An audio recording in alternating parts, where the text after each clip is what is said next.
This was definitely a surprise for me as well. But I put a little something together in the spirit of the new year.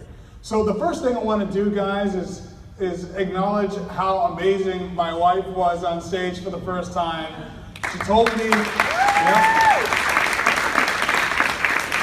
she told me she would never ever do this, if this was my thing. She would support me, but she's never gonna do it.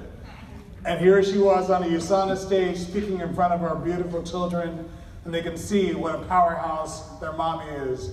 So congratulations, Mike, on that. That's me. So I want to talk about the new year. And what I'm going to do is I'm going to read something out of my journal, and then I'm going to give a few tips as to what I think is going to make this year the best year. So how many people love the new year? I mean, people are really nice around the new year. You're like, wow, everyone's so kind, everybody's smiling, everyone's saying Happy New Year. And I was thinking, why is that?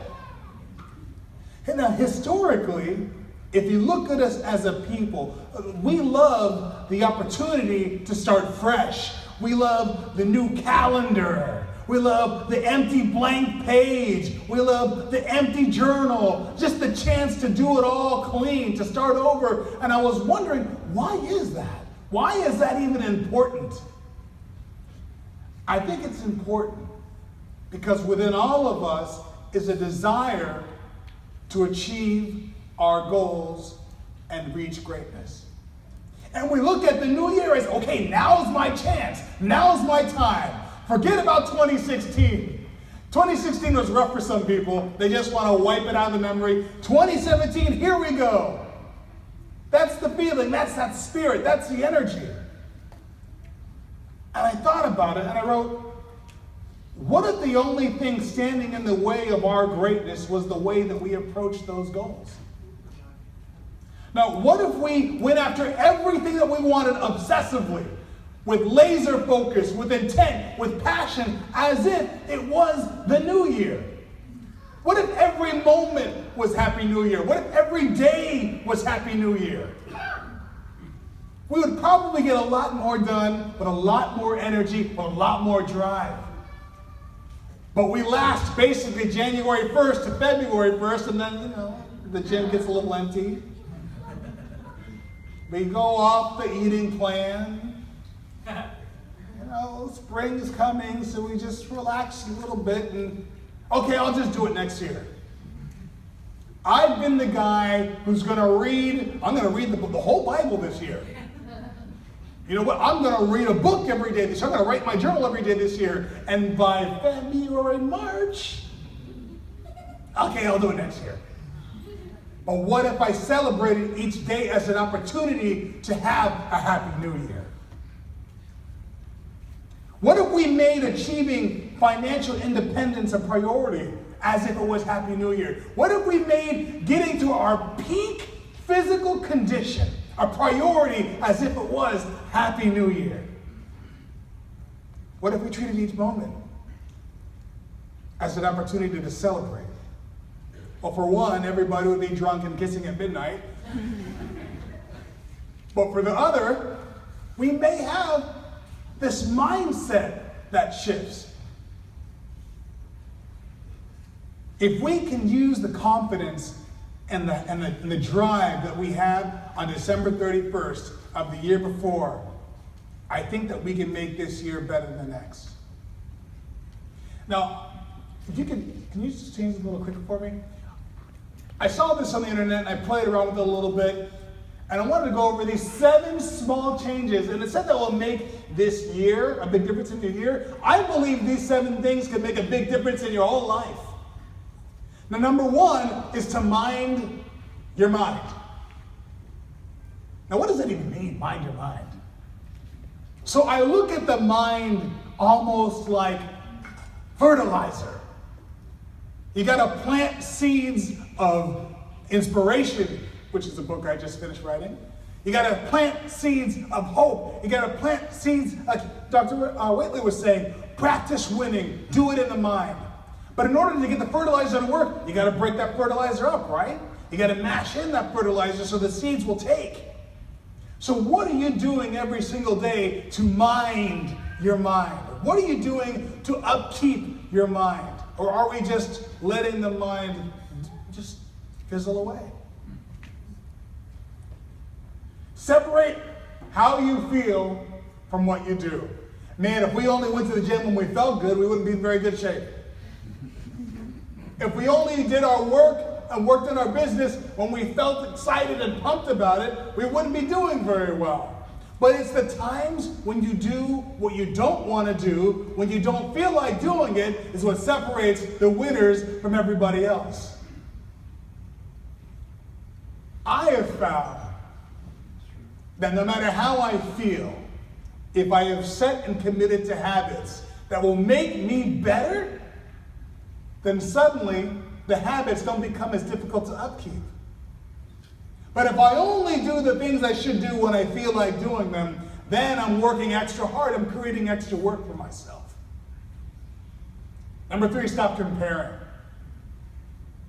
When I got into USANA, I remember 4 years ago sitting in the nosebleeds at convention, looking at the stage, saying, oh my goodness, I can do what Jordan Kemper's doing. How do I become in the $1 Million Club by tomorrow? You can't compare your chapter 1 with someone else's chapter 30. You have to go through your journey. You have to go through your process, because the process is part of what's so beautiful about the whole thing. Trust the process, fall in love with the process, and the results will come. But if you're so busy focusing on other people, you're missing everything that's happening right in front of you. Claim time for yourself at the start of each day. In the beginning of the day, the brain operates at the most susceptible wavelengths. So if you wake up and immediately check your Facebook, that's setting the tone for your day. If you wake up and immediately check your Instagram, setting the tone for the day. If you wake up and immediately turn on the news, and you're intaking all the riots and bombings and what have you, that's going to set a tone for the day. What you feed your mind in the beginning of the day is just as important as what you feed your body for breakfast. So set the tone for your day and claim time. Talking about wealthy people, their rule is to pay themselves first. Every morning, pay your mind first, the positivity and the inspiration that it deserves. Number 5, do something new each week. For me, getting up and reading out of my journal was something new. I was like, I don't know if I want to do that. I usually have something prepared. I have a bunch of slides with photos, and maybe there's something cool in it. And I was like, you know what, I'm just gonna share it. But if we do something new each week, our brain is kind of off kilter. Like, what's gonna happen next? You're staying sharp. But if you're a hamster on a wheel, there's no challenge in that. There's no growth in that. Number 6, listen even when you want to talk. I can't tell you how many times I'm having a conversation with somebody, I know they did not hear a word that I just said. All they want to do is say what they're responding to in the beginning of my sentence. They're just waiting to talk. Or the person that always cuts you off, and you can't even get the sentence out. Don't be that person. Become a listener. Become a master listener. Become a Jedi listener. Because listening, if you make that an art form, you will become one of the most successful people in your chosen field. Because nobody feels heard. Everybody's stuck in their phone. You can go in the lobby right now. I will guarantee you 7 out of 10 people, if they're 10, would be buried in their phone. You can still be talking to them and they're buried in their phone. How do I know? Because I'm guilty of it. I need to get better. But what if we took time to make eye contact, smile, listen, wait, hear, and offer some help if requested? And maybe we're just here to listen, not here to fix everything. Battle the addiction of being right. When I was younger, my mom told me, if you want to be right all the time, Andre, you're going to be right, but you're going to be alone.